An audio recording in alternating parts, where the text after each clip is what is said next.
प्राचीन समय की बात है। किसी नगर में रामू नाम का एक व्यक्ति रहता था।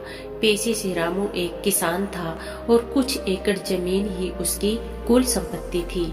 उसकी जमीन पर जो फसल उगती थी उससे उसके परिवार का गुजर बसर होता था। जिस साल फसल अच्छी हो जाती थी वह साल रामू के लिए खुशियों का साल होता था, लेकिन जिस साल फसल अच्छी नहीं होती थी वह साल उसके परिवार को बड़ी ही दिक्कतों का सामना करना पड़ता था। समय अपनी रफ्तार से आगे बढ़ रहा था।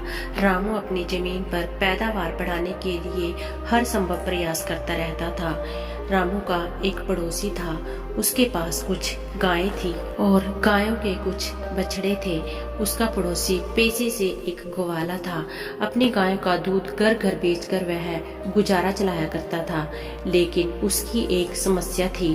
वह गाय का दूध तो निकालना चाहता था, लेकिन बात जब उनको खिलाने पिलाने या चारा डालने की आई तो वह अपनी गाय को खुला छोड़ देता था, क्योंकि उसे पता था कि गाय दूसरों के खेतों में से जाकर अपना पेट भरकर वापस उसके पास ही आएंगी। उसका काम सिर्फ गाय से दूध निकालने का था। बात उनकी देखभाल की आती तो वह उनका जिम्मा नहीं लेना चाहता था। इसकी वजह से बहुत से लोग उसे ताने भी देते थे, क्योंकि गाय जब उनके खेतों में घुसती थी तो फसलों का बड़ा नुकसान होता था। लोग से शिकायत करते थे कि तुम जब दूध निकालते हो तो चारा तुम क्यों नहीं डालते, क्यों हमारी फसल को बर्बाद करने के लिए उसे खुला छोड़ देते हो। इस पर वो कहता था कि मैं गाय को पूरा दिन बांधकर नहीं रख सकता, उनको खुला भी छोड़ना चाहिए। गाय हमारी माँ होती है और अगर तुम्हारी फसल खराब होती है तो तुम अपनी फसलों की निगरानी रखो। मैं कौन सा तुम्हारे खेत में छोड़ने के लिए जाता हूँ।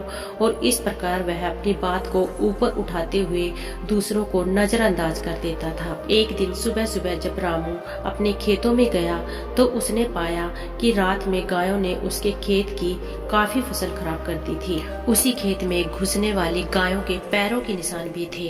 अब उसका यकीन पक्का हो गया था कि यह गाय उसके पड़ोसी की ही थी। इसलिए उसने सोचा कि वह अपने पड़ोसी को इसकी शिकायत करेगा, लेकिन तभी उसे याद आया कि पड़ोसी को शिकायत करने का कोई फायदा नहीं है, क्योंकि वह उसकी बात को मानेगा ही नहीं। और आखिरकार उसने फैसला किया कि वह रात में अपनी फसल की देखभाल वहीं खेत में अपनी झोपड़ी में रहकर किया करेगा। उसने घर आकर अपनी पत्नी को अपना विचार बताया कि आज रात से मैं वहीं खेतों में सोया करूंगा। इस पर उसकी पत्नी ने भी कोई विरोध नहीं किया, क्योंकि उसे पता था कि अगर फसल अच्छी नहीं होगी तो फिर से कलह के दिन आ जाएंगे। इसलिए रामू रात का खाना पीना खाकर अपनी लाठी को तैयार करके अपनी झोपड़ी की तरफ निकल पड़ता है। आज उसने फैसला कर लिया था कि आज से जब तक फसल नहीं कटेगी वह खेतों में अपनी फसल की देखभाल किया करेगा। लेकिन उसके मन में एक असमंजस की स्थिति भी थी कि गाय मेरी फसल खाने के लिए आई है तो मैं उसे लाठी से मार तो नहीं सकता, क्योंकि बचपन से ही उसके संस्कारों से उसकी ऐसी मान्यता थी कि गाय उसकी माँ के समान है और माँ पर कोई लाठी कैसे चला सकता है।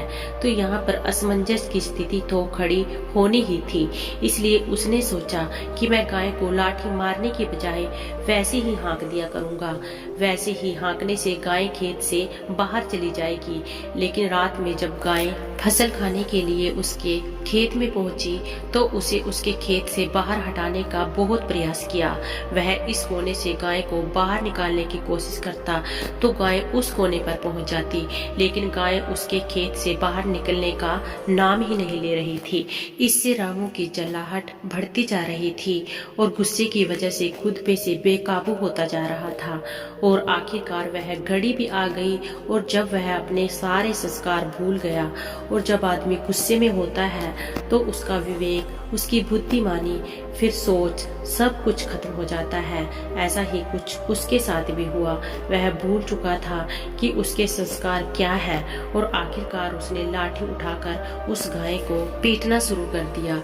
इससे वह गाय खेत से बाहर भागने की कोशिश करने लगी और बाहर भागने की कोशिश में वह गाय एक जगह पर पानी में लिपटकर वहीं जमीन पर गिर गई और बदकिस्मती से वह गाय जहाँ पर गिरी थी वहीं पर जमीन पर एक बड़ा सा पत्थर भी पड़ा हुआ था, जिसके कारण उस गाय की उस पत्थर पर गिरने की वजह से वहीं पर मौत हो गई। यह घटना होने के बाद रामू का गुस्सा एकदम से ठंडा हो गया। उसको एहसास हुआ कि उससे कितनी बड़ी गलती हो गई।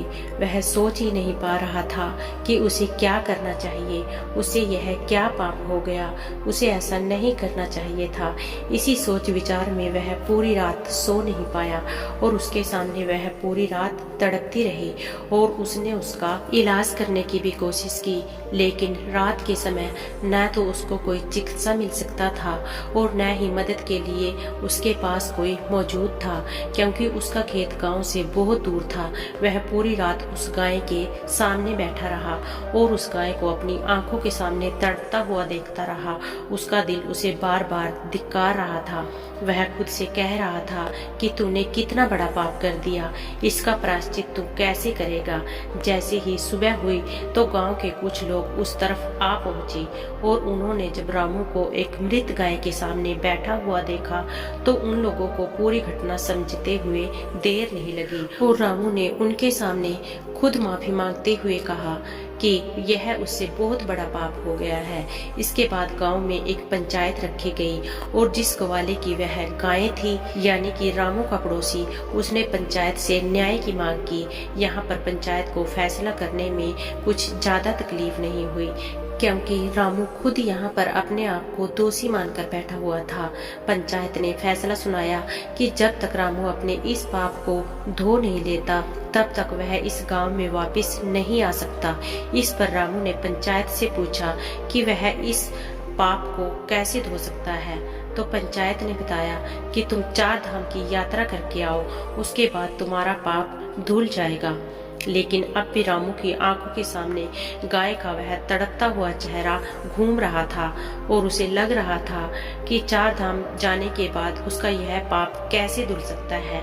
क्या उससे गाय की जिंदगी वापस आ सकती है? क्या उसका यह दर्द मेरी आंखों के सामने से हट जाएगा? लेकिन फिर भी उनकी बात मानते हुए वह 4 धाम की यात्रा के लिए निकल पड़ता है। ये उस समय की बात है जब कोई साधन या वाहन नहीं हुआ करते थे, तो इंसान को अपने पैरों से ही पैदल चलकर यात्रा करनी पड़ती थी या फिर घोड़ा गाड़ी या ऊंट गाड़ी पर जाना होता था। रामू की यात्रा बहुत लंबी होने वाली थी, शायद उसको कई वर्ष लग जाते वापस लौटने में, लेकिन रामू फिर भी अपने इस पाप को धोना चाहता था। लेकिन उसके मन में एक सवाल चल रहा था कि जितना दोषी उस गाय के पाप के लिए वह है, उतना ही दोषी वह गवाला भी है, जो गाय का दूध निकाल कर तो पी लेता है, लेकिन वह उसे दूसरों के खेतों में फसल खराब करने के लिए छोड़ देता था। लेकिन यह सिर्फ उसके मन का सवाल था, वह इसे किसी के सामने कह नहीं सकता था। जब वह यात्रा के लिए जाने लगता है तब उसकी पत्नी भी साथ जाने का आग्रह करती है, लेकिन रामू उसे वहीं छोड़ देता है फसल की देखभाल करने के लिए और बच्चों की देखभाल करने के लिए, इसलिए वह उसे अपने साथ नहीं लेकर जाता। रामू अपने इस पाप को धोने के लिए अकेला ही यात्रा पर निकल पड़ता है, क्योंकि उसकी आंखों के सामने से वह गाय का तड़पता हुआ चेहरा हट ही नहीं रहा था, इसलिए वह अपने आप को दोषी मान रहा था। ऐसे ही यात्रा करते करते उसे कई वर्ष बीत जाते हैं। एक धाम से दूसरे धाम जाता है, लेकिन जब वह तीसरे धाम की यात्रा करने लगता है तब उसे जंगल में एक बौद्ध भिक्षु मिलता है। रामू उस बौद्ध भिक्षु के पास पहुंचता है और देखता है कि भिक्षु ध्यान में बैठे हुए थे। वह वहीं पर बैठकर ध्यान से निकलने का उस भिक्षु का इंतजार करने लगता है और जब वह बौद्ध भिक्षु ध्यान से बाहर आते हैं तब रामू उससे पहला प्रश्न पूछता है कि तुम इतने घने जंगल में अकेले कैसे रह लेते हो? इस पूरे जंगल में न तो कोई बस्ती है और न ही कोई दूसरा व्यक्ति, तुम अकेले इस जंगल में कैसे रह लेते हो? इस पर वह बौद्ध भिक्षु उस व्यक्ति से कहता है कि इंसान को जीवित रहने के लिए क्या चाहिए? खाना और सांसें। खाना हमें इन पेड़ों से मिल जाता है और सांसें भी हमें इन्हीं पेड़ों से ही मिलती है। इस पर रामू उस भिक्षु से कहते हैं कि महात्मन, इंसान को कोई तो चाहिए बात करने के लिए, अपनी भावनाओं को व्यक्त करने के लिए। इस पर वह बौद्ध भिक्षु रामू से कहते हैं कि किसने कहा मैं अकेला हूँ? यह सिर्फ तुम्हें लगता है कि मेरे पास कोई नहीं है, क्योंकि तुम्हारी आंखें सिर्फ सीमित चीजें ही देख सकती हैं, लेकिन मैं वह भी देख सकता हूँ जो तुम्हारी आंखें कभी नहीं देख सकती। उस भिक्षु की इन बातों से रामू को लगने लगा था कि यह भिक्षु कोई साधारण भिक्षु नहीं है और इनसे मुझे मेरे सवालों का जवाब जरूर मिल सकता है। इसलिए रामू ने उस भिक्षु के सामने अपनी पूरी परिस्थिति बयां कर दी और रामू ने उस भिक्षु से पूछा कि महात्मा, 2 धाम की यात्रा तो मैं कर चुका हूँ, लेकिन इसके बाद भी मेरे मन का बोझ हल्का नहीं हुआ है। मुझे पता है कि मैं चाहे 4 धाम की यात्रा भी कर लूं, लेकिन मेरे मन की परिस्थितियां ऐसी ही रहेंगी। इसलिए गुरुवर, कृपया करके मेरा मार्गदर्शन कीजिए कि मैं अपने इस पाप को कैसे धो सकता हूँ, इस पाप से मैं कैसे मुक्ति पा सकता हूँ। यह सुनकर वह बौद्ध भिक्षु जोर जोर से हंसने लगती है। तब रामू उस बौद्ध भिक्षु से कहते हैं कि महात्मा, इसमें हंसने की क्या बात है और आप इतनी जोर जोर से क्यों हंस रहे हैं? तब बौद्ध भिक्षु कहते हैं कि बनते, तुम उस पाप को धोने की बात कर रहे हो जो तुमने किया ही नहीं है। तुम अंधकार में भटक गए हो।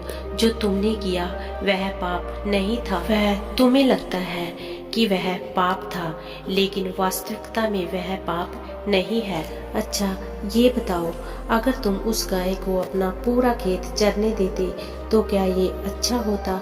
इस पर रामू बौद्ध भिक्षु से कहते हैं, नहीं गुरुवर, ये तो बिल्कुल भी अच्छा नहीं होता, क्योंकि किसानी करना तो मेरा पेशा है और अगर वह मेरे खेत की पूरी फसल खा जाती तो मैं अपना परिवार कैसे चलाता, अपना गुजारा कैसे करता? यह सुनकर उस बौद्ध भिक्षुक ने कहा कि यही बात तुम समझ नहीं पा रहे हो। अपनी फसल की रक्षा करना तुम्हारा कर्म था और अपने कर्म को पूरा करने के लिए इंसान को चाहे जो भी करना पड़े उसे करना चाहिए।